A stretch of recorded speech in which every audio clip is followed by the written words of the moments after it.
نسخہ بھونکتے کتے سے بچنے کا۔ ایک اخبار میں بھونکتے کتے سے بچنے کا نسخہ شائع ہوا۔ لکھا ہے، اگر آدمی ساکت کھڑا ہو جائے، بازو اور ہاتھ نیچے کی طرف سیدھے کر لے اور دوسری طرف دیکھنے لگے تو بھونکتا ہوا کتا کچھ دیر کے بعد خاموش ہو جائے گا اور پھر وہاں سے چلا جائے گا۔ اخبار نے یہ نہیں لکھا کہ یہ نسخہ کہاں سے لیا گیا ہے۔ اوپر فقط جدید طبی تحقیق کا عنوان دیا گیا ہے۔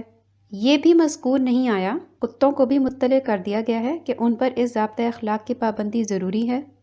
یہ اعتراض بھی کچھ لوگ کریں گے کہ اگر انسان حسب ہدایت بھیگی بلی بن کر منہ دوسری طرف کر کے کھڑا ہو جائے اور کتا اس کی ٹانگ لے لے تو ایڈیٹر اخبار ہاذا کس حد تک ذمہ دار ہوگا؟ ہمارے نزدیک تو یہ اعتراض بے محل اور ناواجب ہے۔ بھونکنا ایک فعل ہے اور کاٹنا الگ۔ کتا کاٹ لے تو سیدھا سیدھا ہسپتال جا کر 14 انجیکشن پیٹ میں لگوا لیجئے اور مزے کیجئے۔ اصل کوفت تو کتے کی اف اف سے ہوتی ہے اور اس کے لیے یہ نسخہ مجرب ہے۔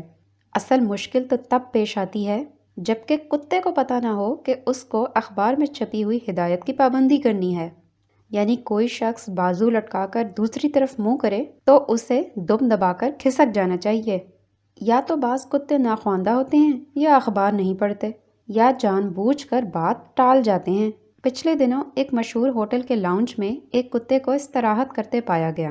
مینیجر صاحب بہت خفا ہوئے، اسے کان سے پکڑ کر دروازے پر لے گئے جہاں موٹے موٹے لفظوں میں صاف لکھا ہوا تھا، جن کتوں کے ساتھ ان کا مالک نہ ہو ان کتوں کا ہوٹل میں آنا منع ہے۔ بنظر احتیاط ہم لوگوں کو مشورہ دیں گے کہ وہ اس اخبار کا شمارہ ہمیشہ اپنے ساتھ رکھیں جس میں یہ ترکیب درج ہے۔ اگر کوئی کتا بھونکنے سے باز نہ آئے بلکہ کاٹنے پر اتر آئے تو جدید طبی تحقیق والا صفحہ اس کے سامنے کر دیں۔ پھر بھی باز نہ آئے تو ڈنڈے سے اس کی خبر لیں۔ یہ ڈنڈے سے خبر لینے کی ہدایت ہماری طرف سے ہے، احباب مذکور کی ذمہ داری نہیں۔ ہماری طبی تحقیق اتنی جدید نہ سہی تاہم مجرب ضرور ہے۔ ڈنڈا بڑی کارآمد چیز ہے اور بہت سے نسخوں میں پڑتا ہے۔ پرانے زمانے میں اسے تنبیہ الغافلین کہتے تھے اور شاگرد اسی کو احترام کی نظر سے دیکھتے تھے۔ کچھ مدت ہوئی ہم نے ایک کارٹون دیکھا کہ ایک استاد اپنے شاگرد رشید کو ایک موٹی سی کتاب سے دھڑا دھڑ پیٹ رہا ہے۔ کتاب کا نام بھی نظر آ رہا تھا، The Child Psychology، یعنی بچوں کی نفسیات۔ ایک زمانے میں اخباروں سے صرف خبروں کا کام لیا جاتا تھا یا پھر لوگ سیاسی رہنمائی کے لیے انہیں پڑھتے تھے۔ اخبار تو آج بھی زندگی کا اوڑھنا بچھونا ہے۔ سیٹھ اس میں منڈیوں کے بھاؤ پڑتا ہے، بڑے میاں ضرورت رشتہ کے اشتہارات ملاحظہ کرتے ہیں اور آہیں بھرتے ہیں، عزیز طالب علم فلم کے صفحات پر نظریں ٹکاتا ہے اور علم کی دولت نایاب پاتا ہے، بی بی اس میں ہنڈیا بھوننے کے نسخے ڈھونڈتی ہے اور بعض لوگوں نے تو اخباری نسخے دیکھ دیکھ کر مطب کھول لیے ہیں۔ پچھلے دنوں عورتوں کے ایک اخبار میں ایک بی بی نے لکھ دیا تھا کہ پریشر کوکر تو مہنگا ہوتا ہے، اسے خریدنے کی ضرورت نہیں، یہ کام بخوبی ڈالڈا کے خالی ڈبے سے لیا جا سکتا ہے۔ کفایت شعار بیویوں نے یہ نسخہ آزمایا، نتیجہ یہ ہوا کہ کئی زخمی ہوئیں اور ایک آدھ بی بی تو مرتے مرتے بچی۔ ایسے نسخوں پر عمل کرتے ہوئے وہ حکایت نہیں بھولنی چاہیے کہ ایک صاحب کی بھینس کو اپہارا ہو گیا تھا۔ وہ ایک جہاں دیدہ بزرگ کے پاس دوڑے دوڑے گئے کہ پارسال آپ کی بھینس کو بھی تو اپہارا ہوا تھا، آپ نے کیا دوا دی تھی؟ ان بزرگ نے کہا، سیر بھر کاسٹک سوڈا پانی میں گھول کے پلا دیا تھا۔ وہ شخص گیا اور یہ نسخہ آزمایا، بھینس اسے نوش کرتے ہی مر گئی۔ وہ شخص پھر ان بزرگ کے پاس آیا اور شکایت کی کہ بزرگ میری بھینس تو یہ نسخہ استعمال کرتے ہی مر گئی۔ بھئی مر تو میری بھینس بھی گئی تھی۔ ان بزرگ نے نہایت حلم اور متانت سے فرمایا، ہم 10-12 روز فلو میں مبتلا رہے اور بستر سے نہ اٹھ سکے، اس میں بھی کچھ دخل ہماری جدید طبی تحقیق کو ہے۔ ایک صاحب روحانی اور نفسیاتی علاج کرتے ہیں، انہوں نے یہ ہدایت کی کہ اپنے دل میں یہ سمجھ لو کہ تمہیں فلو ولو کچھ بھی نہیں، سب وہم ہے۔ ہم نے اس نسخے پر عمل کیا، بلکہ اگر کوئی کہتا تھا کہ میاں دوا کرو، تمہاری کھانسی تو خطرناک معلوم ہوتی ہے، تو ہم یہی جواب دیتے تھے کہ میاں ہوش کی دوا کرو، کون سی کھانسی، کیسی کھانسی؟ ان کا علاج ختم ہوا تو دوسرے کرم فرما نے ایک اخبار میں سے دیکھ کر بتایا، 2 دن کا مکمل فاقہ کرو اور پیاز کی گٹھی سونگھتے رہو۔ اب ہم نے یہ عمل کیا، اتفاق سے نقوی کلینک والے ڈاکٹر نقوی صاحب نے دیکھ لیا اور کہا، میاں کیوں پاگل ہو رہے ہو؟ اخبار والے ہو کر بھی اخبار کی باتوں پر یقین کرتے ہو؟ یہ لو کیپسول اور یہ رہا مکسچر۔ خیر اللہ نے صحت دی۔ ہم نے ان نفسیاتی معالج کو پکڑ لیا کہ حضرت ہم تو ڈاکٹر کی دوا سے ٹھیک ہوئے، آپ کو پچھلے دنوں فلو ہوا تھا، آپ کیسے نفسیاتی علاج سے ٹھیک ہو گئے؟ ہنس کے بولے، میاں میں بھی ڈاکٹر ہی کی دوا سے ٹھیک ہوا تھا۔ ہماری باتیں ہی باتیں ہیں۔ ایک بی بی نے کہ مشہور صحافن ہیں ایک اخبار میں مضمون لکھا ہے جس میں کاہلی کی خوبیاں گنائی ہیں۔ کاہل ہم بھی ہیں، لیکن یہ خیال کبھی نہ آیا تھا کہ تصور جانب کیے ہوئے لیٹے رہنا بھی ایک کمال ہے، اور جس طرح کا بھی ہو کسی میں کمال اچھا ہے۔ یہ بی بی بھی ہماری عادت کی ہیں، دن کے 12 بجے ناشتہ کرتی ہیں، وہ بھی اس لیے کر لیتی ہیں کہ ان کے میاں ان کو 11:30 بجے کان سے پکڑ کر اٹھا دیتے ہیں۔ وہ اپنی بیگم کے برعکس بہت مستعد آدمی ہیں، 11 ہی بجے اٹھ بیٹھتے ہیں۔ ان کا ایک بھائی تو ان سے بھی بڑھ گیا ہے، یعنی اور سویرے جاگ جاتا ہے۔ ترکیب یہ کی ہے کہ رات ہی کو صبح 10 بجے کا الارم لگا لیتا ہے، ادھر 10 بجے ادھر اس نے آنکھ کھولی، بستر میں چند پلٹے کھائے، 2-1 بار آنکھیں بند کیں، ذرا سا اونگھا، بہرحال 10:30 بجے تک ضرور وہ اپنا جھبر جھالا پہن اخبار سمیٹ غسل خانے میں چلا جاتا ہے۔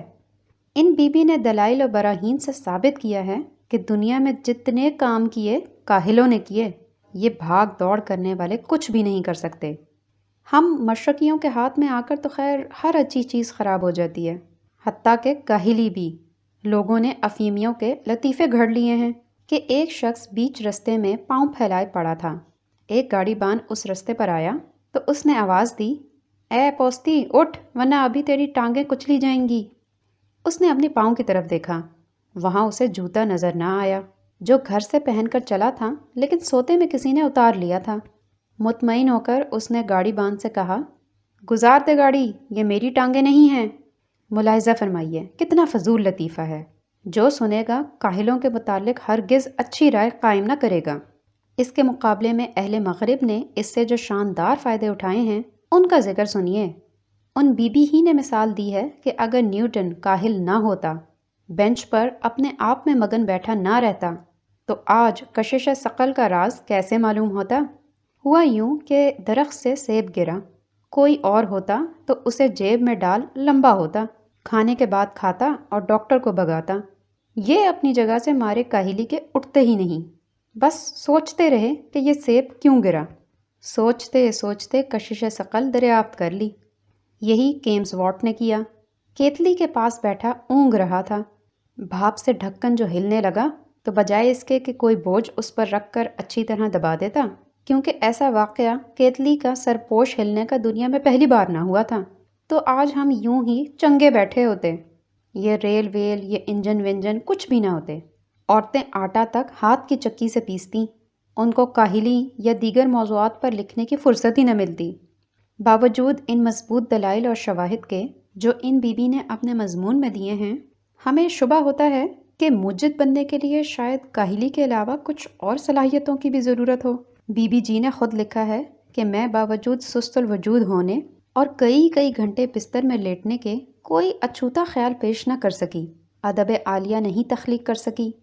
ہم سوچتے ہیں کہ نیوٹن کے بجائے ہم باغ میں بیٹھے ہوتے اور سیب ہمارے سامنے گرتا تو کیا کرتے؟ بس اٹھا کے کھا لیتے۔ سچ تو یہ ہے کہ یہ کشش ثقل کا کھڑاک ہماری سمجھ میں اب بھی نہ آیا۔ سیب پک گیا تھا، ڈنڈی کمزور ہو گئی تھی، ذرا سی ہوا چلی اور وہ ٹوٹ آن گرا۔ نیوٹن کو تو ابھی جمعہ 8 دن ہوئے ہیں، سیب تو کشش ثقل کے دریافت ہونے سے پہلے بھی گرا کرتے تھے۔ اچھا ایک اور بات سنیے، دنیا میں اور بہت سے کاہل ہیں، ہمارے جیسے اور بی بی جیسے، جن کے آس پاس چیزیں گرتی رہتی ہیں۔ اگر سب کے سب کشش ثقل دریافت کرنے بیٹھ جائیں تو دنیا کا اور کوئی بڑا کام نہ کر سکیں۔ اب یہی دیکھیے، اس مضمون کے لکھنے کے دوران ہی چھت سے ایک پلاسٹر کا ٹکڑا عین ہمارے سامنے آ کر گرا۔ ہم نے کوشش کی کہ اس میں کشش ثقل دریافت کریں، نوکر کو بلا کر وجہ پوچھی، اس نے بھی یہی کہا کہ جی پلستر پرانا ہو رہا ہے اس لیے گر جاتا ہے۔ کشش ثقل کی طرف اس کا بھی دھیان نہ گیا۔ اب لیجئے بھاپ کی بات، ہم صبح ناشتہ چولہے کے پاس بیٹھ کر ہی کرتے ہیں۔ آج ہم نے بہت کوشش کی